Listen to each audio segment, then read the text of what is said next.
जय मसीह। मैं मनोज कुमार एक बार फिर आपके समक्ष परमेश्वर का वचन लेकर, जो आपके लिए, हमारे लिए और मेरे लिए भी है, उपस्थित हुआ हूँ।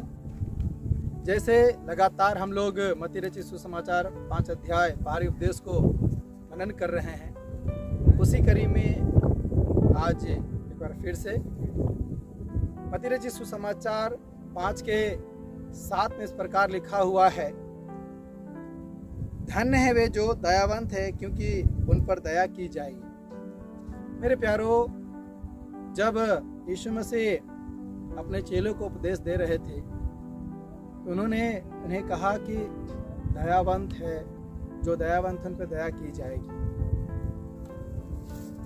क्या ये जरूरी है एक व्यक्ति को दयावंत होना, दया करना?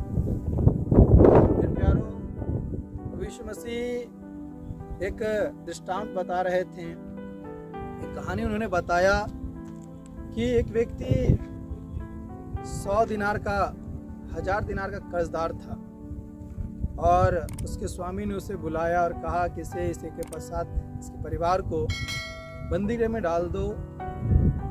और उन्होंने गिड़गिड़ा के, उस व्यक्ति ने गिड़गिड़ा कर कहा, हे स्वामी, मेरे पास नहीं है, मुझे क्षमा कर, मुझे कुछ दिन के लिए समय दे ताकि मैं तेरे पाए चुका सकूं। उसके स्वामी ने उसे क्षमा कर दिया, उस पर दया किया और उसे जाने दिया।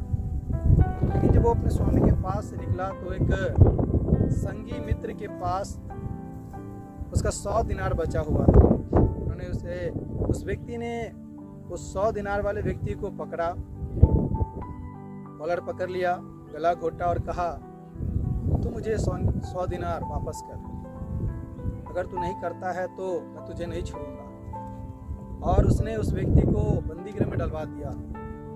और ये बात जिसके पास 100 दिनार का, जो 1000 दिनार का जो कर्जदार था, उस व्यक्ति के एक संगीदास ने जाके उसके स्वामी को कहा, स्वामी, ऐसा ऐसा बात है, तूने जिस आदमी पर दया किया वो किसी और पर दया नहीं किया।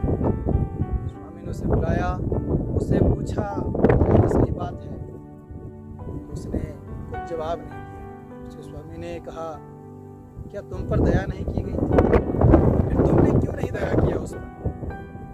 उसके स्वामी ने कहा, इसे ले जाकर के बंदी गृह में डाल दो, जहाँ दाँत भी श्रम होना है, जब तक ये पाए ना चुकता कर दे, इसे वहीं रहने दो। मेरे प्यारो, आज आप किसी भी एक छोटे से छोटे बात में किसी भी व्यक्ति पर दया नहीं करते हैं, तो ये आपके लिए एक बंदी गृह में डालने का नौबत हो जाएगा। मेरे प्यारो, हमें चाहिए, हम परमेश्वर की धार्मिकता को पूरा कर रहे हैं, हमें दयावंत होना जरूरी है। आत्मा का फल में भी ये बात आता है, दया।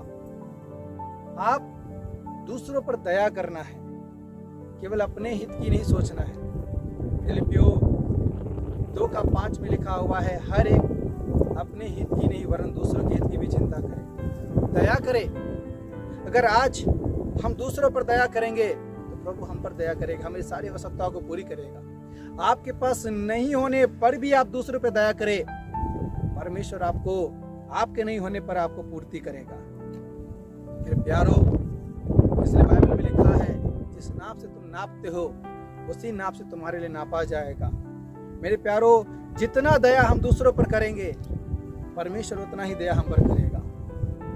हमारा नाप, हमारे लिए परमेश्वर के पास एक नाप को रखता है। मेरे प्यारो, जब हम मत्ती रचित सुसमाचार 5 अध्याय को मनन कर रहे हैं, बाहरी उपदेश को मनन कर रहे हैं, परमेश्वर ये बताना चाहता है कि हम दूसरों पर दयावंत हो ताकि परमेश्वर हम पर दया करे। मेरे प्यारो, मैं आशा करता हूँ ये वचन आपके जीवन में लाभदायक होगा और आगे भी हम लोग लगातार मत्ती रचित सुसमाचार 5 अध्याय बाहरी उपदेश को मनन करते रहेंगे।